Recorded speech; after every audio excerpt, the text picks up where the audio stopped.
All right, guys. We are starting this writing in OS in Rust reading series. Every recording will go on YouTube, but this was live streamed on Twitch some random time and some random day and some random year. So thank you for joining whoever is here. Starting with, so for anyone who wants to start with, the link to this blog will be in the description down below. You can just follow along there as well if you would like.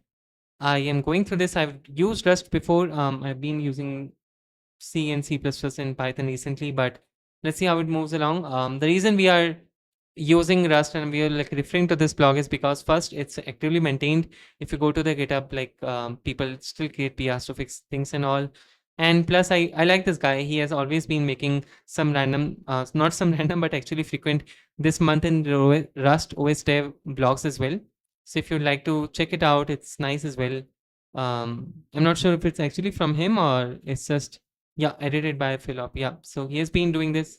So I just wanted to finish this. And the next motivation for me to actually study OS kernel and try to create something of your own is because I use it every day. Right. So as a developer, I just want to have a feel of how things are working, whatever I'm using, right? It's just an out of curiosity thing. It's not like I'm aiming that, okay, it's going to help me get a job. That's not my motivation. I already have a job, but even if I would like to, I'll not pitch it that, okay, I learned this book and all. I just know how it works. I just want to have the confidence in myself. Okay. So let's start. Um, Chat, feel free to say hi, whatever you would like to talk about as well. Okay. So the first step in creating our own operating system kernel is to create a Rust executable that does not link the standard library. This makes it possible to run Rust code on the bare metal without an underlying operating system. So they don't want to use a standard library because the standard library comes from an operating system, right? So if you want to run, if you want to create an operating system kernel or whatever in like from scratch, right? You want to be away from the standard library, right? So this is what they're probably talking about. This blog is openly developed on GitHub. If you have any problems or questions, feel free to look at that. And you can also leave comments in the bottom. That is good. The complete source code for this post can be found in the post 01 branch. So if you just want to hop along and see whatever the code is there, you can go and just clone this, okay? And check out the branch. But table of contents, okay, we don't need to look at this. For now, we'll just go along. Introduction, let's start with introduction. To write an operating system kernel, we need code that does not depend on an operating system features, right? That's what we talked about. You can't just of course, like we'll be inheriting some things that already exist. We cannot cook everything from scratch. There's some point where you stop, right? But let's just see where we go. This means that we cannot use threads, files, heap memory, the network, random numbers, standard output, or any other features requiring OS abstractions or specific hardware. Makes sense, right? Because these are like very OS specific implementations as well. So these come in an OS kernel implemented by default, right? So we'll not be able to use it, which makes sense since we are trying to write our own OS and our own drivers. Oh wow. Okay, interesting. This means we cannot use most of the Rust standard library, but there are a lot of Rust features that we can use. For example, we can use iterators, closures, pattern matching, option and result, string formatting, and of course the ownership system. These features make it possible to write a kernel in a very expressive high level without worrying about undefined behavior or memory safety. Okay. So they link to C language here. C++, okay. Funny. In order to create an OS kernel in Rust, we need to create an executable that can be run without an underlying operating system. Such an executable is often called a freestanding or bare metal executable. This post describes the necessary steps to create a freestanding Rust binary and explains why these steps are needed. If you are just interested in a minimal example, you can jump to the summary. Okay. By default, all Rust creates links the standard library, which is like, yeah, you can just import a standard library, try to use it. Right. Same with C++, right? When you create a file, you can import a standard library and can start working. By default, there'll be some functions that you will get from a standard library, right? Which depends on the operating system for features such as threads, files, and networking. It also depends on the C standard library libc, which closely interacts with OS services. Since our plan is to write an operating system, we cannot use any OS dependent libraries. So we have to disable the automatic inclusion of the standard library through no std attribute. So there's an attribute that you can go to doc. So they have, okay, we'll just go through this quickly. Rust standard library provides a lot of useful functionality, but assumes support for various features of its host system. There are systems that do not have these features, however, and Rust can work with those two. To do so, we tell Rust we don't want to use a standard library by an attribute. This is the attribute we'll be using, hashtag exclamation mark, square bracket open, no underscore std, and then we close it. This feature is technically stable, but there are some caveats. For one, you can build a no std library on stable but not a binary. Okay, you can create a library on stable, but you cannot create a binary. For details on, okay, I think this is outdated as well. I'm pretty sure that they would have updated something and all. So for now, we can just skip this part and rely on compiler warnings. Okay. So we'll start by creating a new cargo application project. The easiest way to do is through the command line cargo new blogOS bin edition 2018. Okay, so the reason that we are sticking to 2018 is because this blog was written in 2018. Let's skip the edition part. Let's see, and let's try to kind of do it with the latest part. Okay, so let's go documents, projects. Let's create a new one here. Let's create cargo new blog. Sorry, new blog OS. I'll just follow the. I'm gonna skip the edition part. Okay, so we have created this. I named the project blogways, but of course you can choose your name. The bin flag specify that you want to create a binary. By default, I think it creates a library. No, it still creates a binary, right? Let me see. Just curious. Okay, sorry, I can stay here. Cargo new check. Yeah, created a binary, right? So it does create a binary by default. And the addition to the 18 flag specifies that we want to use the 2018 edition of Rust. So we want to skip that part because skip to the good part. We have blog OS cargo.toml. That's the structure, right? You can add your dependencies here and whatever third-party libraries you want to use, and then you have src main.rs. So let's actually go to blog OS, right? And what was the error about? Okay, sorry. Yeah, and let's start our emacs here. Actually, we can do emacs client C NW. Yep, there you go. We are here. And we want to use, what was it, blog OS, right? So we can probably do this documents, projects, source codes, blog OS, and hit enter. And we can do src main.rs, right? And we will import that as a project. So now, whenever you do this, you will see all the files listed here. Okay. You can also, okay, what was this about? Let me just, okay, probably, okay. Sorry, I'm using a split keyboard, so some bindings. Yeah, there you go, right? So we have it here. We have a cargo.toml file. As you can see, the edition is 2021 that we're using. We might want to do Rust update as well. I think this is, we can probably update as well, right? Here. Yeah, Rust up update karenge. So whenever we do Rust up update, it should probably update our version and all, right? And we can do that as well. The cargo.toml contains a crate configuration. For example, the crate name, the author, the semantic version. You can add your whatever version you want, right? You can add an author name as well, whatever name is of your project as well. You can do that. Let's just do this way. And let's go back to main.rs for now. Okay. Right now, our crate implicitly links the standard library. Let's try to disable by adding a no stored attribute. I'm going to keep calling it no stored because I come from C++ background and that's what I generally call it. So please don't mind. Okay. So in the main.rs, whenever we have added this attribute, that means now, as you can see, cannot find macro println in the scope. That means it's going to error out. So it's kind of a proof that, okay, it's failing, right? Cargo. You can see, yeah, println cannot find macro println in scope. It should fail. So as you can see, println macro is a part of standard library, which we no longer include because you cannot base a stored output, right? Where will you even write standard output if you don't have an operating system, right? So we will have to create our own or something later, maybe. So let's remove the printing. Let's try to compile again, maybe. Okay, cargo run. So you can do this. Sorry, guys. Cargo build we can do. And what happened here? Okay, so we are expecting panic handler function required but not found. Okay, so but not found. Okay. Panic implementation. The panic handler attribute defines the function that a compiler should invoke when a panic occurs. Okay, I do understand panic is required, but why do you need it by default though? The standard library provides its own panic handler function, but in a no std environment, we need to define it ourselves. Maybe it's a requirement, but we can look at it later, but use core panic panic info. Okay. And then what do I need to do? Hashtag hash. Why do I say hashtag? Sorry. Define function panic. We need to define our own. Okay. You say panic info and sorry guys, ignore my typos over here and there. So this function is called on panic. The panic info parameter contains the file and line where the panic happened and an optional panic message. So this is probably yeah, as you can see, there's a payload message location. You have can unwind, force, no backtrace and all. So you can actually pass along this panic info with whatever message custom payload you want as well, right? And what we are doing is we are probably returning, we are just having a loop here. We are doing nothing.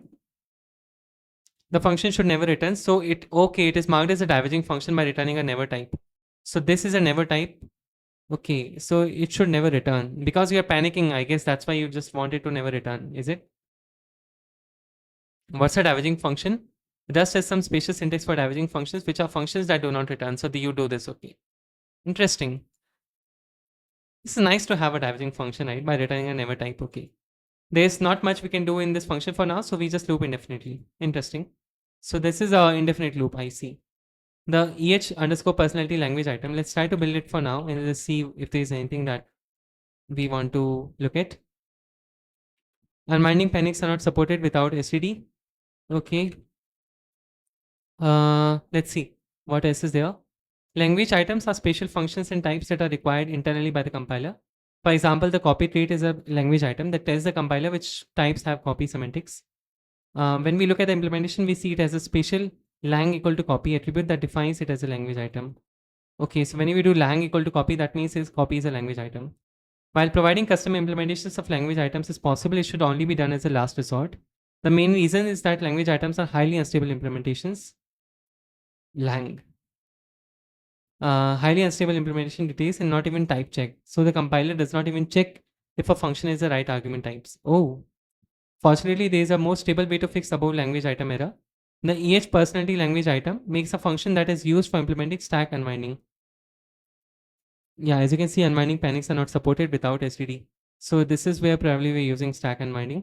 By default, Rust uses unwinding to run the destructors of all live stack variables in case of panic. Right? It's more like a memory management thing, right? Whenever you are panicking, you want everything, whatever memory that was allocated, you want to deallocate, right? So by default, Rust uses unwinding, and this is like whatever that is on stack, you want to get rid of as well. This ensures that all used memory is freed and allows the parent thread to catch the panic and continue execution. See you soon, bro. Okay, okay. Take care, bro. Thank you so much for joining here. Or did you and come soon? This ensures that all used memory is freed. Okay. Unwinding, however, is a complicated. Oh, you coming? कब आ रहा है मोहित? When are you coming here? Unwinding, however, is a complicated process and requires some OS specific libraries, example lib, unwind, or Linux. I'm curious what does unwind take, right? I'm very curious about this.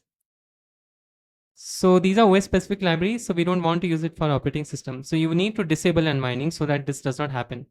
There are other use cases as well for which unwinding is undesirable. So Rust provides an option to abort on panic instead. So you can abort instead. This disables the generation of an unwinding symbol information, and thus considerably reduces binary size. I do understand that, but how will you manage the memory deallocation? There are multiple places where we can disable unwinding. The easiest way to add the following lines on our cargo.toml. Okay. So we are going to go to cargo.toml. We are going to go to profile.dev. Okay. Profile.dev. Okay. And we can do panic equal to. So instead of the functionality we want from panic is abort. And then we have profile.release. And then we have panic is equal to abort as well. Interesting. So we have dev and we have release. Probably whenever you want to build in debug mode, it will use profile.dev, is it? This sets the panic strategy to abort for both the dev profile used for cargo build and the release profile used for cargo build release. Right? So if I would not do this, and if I would try to build again, okay, sorry, what am I doing? Are? Oh, sorry guys, I switched to another layer in my. If I do cargo build, it will fail. But if I, okay, I really need to figure out my key bindings on my keyboard. Sorry. Cargo build. Let's do again. Okay. Now it says function requires. Okay, we have a function main as well, right? Okay. This says a panic strategy to abort for both the dev profile and this now the EH personality language item should no longer be required. So now we fixed both and we still have function main, right? So how will it require start language item? Our program is missing the start language item which defines the entry point, right? It's probably something. Now they have a custom error, maybe in the new release, it's an error, different error is there. So let's see.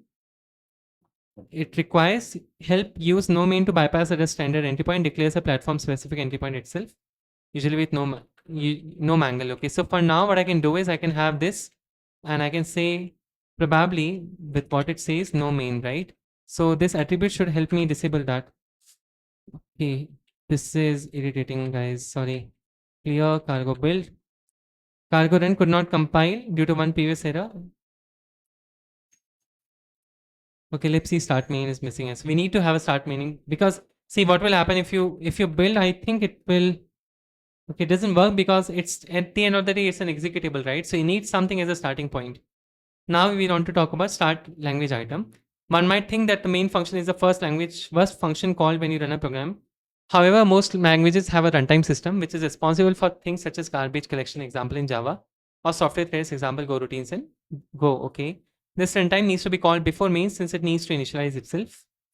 Okay, in a typical Rust binary that links a standard library, execution starts in a C runtime called CRT0, C runtime 0. Okay. Okay, so anything that in a typical Rust binary that links a standard library by default, execution starts in a C runtime library called C runtime 0, which sets up the environment for a C application. So at the end of the day, it's still using C, huh? This includes creating a stack and placing environment arguments in the right registers. The C runtime then invokes the entry point of the Rust runtime, which is marked by the start language item. So what is this? So they have lang start. Oh, they have actually shared the code base as well. Nice. Okay, don't divert. Rust only has a very minimal runtime, which takes care of small things such as setting up Stack Overflow guards or printing a backtrace on panic. The runtime then finally calls the main function. Okay. Our freestanding executable does not have access to the Rust runtime. And wait, let me. Okay, do you want me to unpin this message? And do you want me to pin this message, Venom?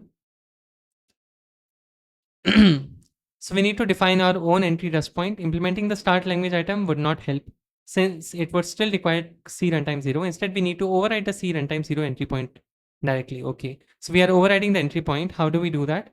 To tell the Rust compiler that we do not want to use a normal entry point chain, we add the no main attribute, which we have already done. Okay, you might notice that we removed the main function. Oh, we need to. Okay, so this is why it was failing? No, okay. Okay. Okay. Right. What's going on here then? By using the no mangle attribute, okay. You might notice that we remove the main function. The reason is that a main does not make sense without an underlying runtime that calls it. Instead, we are now overwriting the operating system entry point with our own start function. Okay, so this is like we disable name mangling to ensure that the Rust compiler really outputs a function with the name start. Okay, so by default, name mangling happens, right? The actually function, if you go in the assembly, it's different. It's not underscore start. So over here, what we want is we want it to still be called no mangle, right? So this is what we are doing probably here. No mangle. And we do pub extern C function start and it should never return. Okay. And we would like to have this loop and indefinite loop as well here. Okay. By using the no mangle attribute, we disable name mangling to ensure that the Rust compiler really outputs a function with the name underscore start. Without the attribute, the compiler would generate some cryptic Z, yeah, this thing, right? Symbol to give every function a unique name. The attribute is required because we need to tell the name of the entry point function to link to the linker in the next step. We also have to mark the function as extern C to tell the compiler it should use the C calling convention for this function instead of the unspecified Rust calling convention. Okay. The reason for naming the function underscore start is that this is the default entry point name for most systems. The exclamation return time means that the function is diverging, that is not allowed to ever return. Makes sense for now. This is required because the entry point is not called by any functions. But okay, it is not called by any function, but invoked directly by the operating system or bootloader. So instead of wait a second, guys. So instead of returning the entry point, should example invoke the exit system call. The entry point should example invoke the exit system call of the operating system. So okay, so you don't want to return, instead you want to actually call the exit system call so that you just exit from there. In our case, shutting down the machine could be a reasonable action since there is nothing left to do if a freestanding binary returns. For now, we fulfill the requirement by looping endlessly. When we run cargo build, it should work, is it? Okay, it does not work now. We get an ugly linker error, undefined difference, right? This is a linker error, right? The linker is a program that combines the generated code into an executable. Since the executable format differs between Linux, Windows, and macOS, each system has its own linker that throws a different error. The fundamental cause of the errors is the same. The default configuration of the linker assumes that our program depends on the C runtime, which it does not right now. To solve the errors, we need to tell the linker that it should not include the C runtime. Okay, but we are using extend C, right? Is it so specifically mentioned that we underscore start, we need the extend C runtime, sorry, C runtime, but for everything else, we don't need. Is that the reason? We can do this by either passing a certain set of arguments to the linker or by building a bare metal target. By default, Rust tries to build an executable that is able to run in your current system environment. For example, if you're using Windows on x86 64, Rust tries to build an exe executable file that uses x86 64 instructions. This environment is called a host system. To describe different environments, Rust uses for example, this is done to describe uh, different environments. Rust uses a string called target triple. You can see the target triple for a host system by using verbose. Okay, so you have, okay, this is target triple is interesting. So this is what they have, right? You have host over here, like unknown Linux GNU, right? The above output is from a x86 Linux 64 system, x86 64 Linux system. We see that host triple is x86 this, which includes the CPU architecture, the vendor, which is unknown right now, the operating system, and the EBI. By compiling for a host triple, the Rust compiler in the Linux linker assumes that there is an underlying operating system. Linux or Windows that uses the C runtime by default, which causes the linker errors. So to avoid the linker errors, we can compile for a different environment with no underlying operating system. So we need to specify the host separately, is it? So we need to specify a new target, is it? So an example of such a bare metal environment that we'll be using is thumb V7 EM none whatever target triple, which describes an embedded ARM system. The details are not important. All that matters is that the target triple has no underlying operating system, which is indicated by the none over here. Okay. So to be able to compile for this target, we need to add it to rustup. Okay. So let's do that. Rustup add target add, target add v7em none eab ihf, right? This is going to download the component. This downloads a copy of the standard and core library for the system. Now we can build our freestanding executable for this target. So we can do cargo build. So we are going to build for this particular target, is it? v7em none eabihf. So as you can see, it's gonna choose the dev profile by default, right? Debug info and optimize as well. By passing a target argument, we cross compile our executable for a bare metal target system. That is good. So I don't have to be on that particular metal environment, but whatever target system is, we can compile it from x86 64 as well. So now the linker does not try to link the C runtime, and our build succeeds without any linker errors. So we will use a custom target that describes an x86 64 bare metal environment. Sorry. Instead of compiling for a bare metal system, it is also possible to resolve the linker errors by passing a certain set of arguments. This is not the approach that will be used for our kernel. Therefore, this section is optional and only provide. Okay, let's look at this.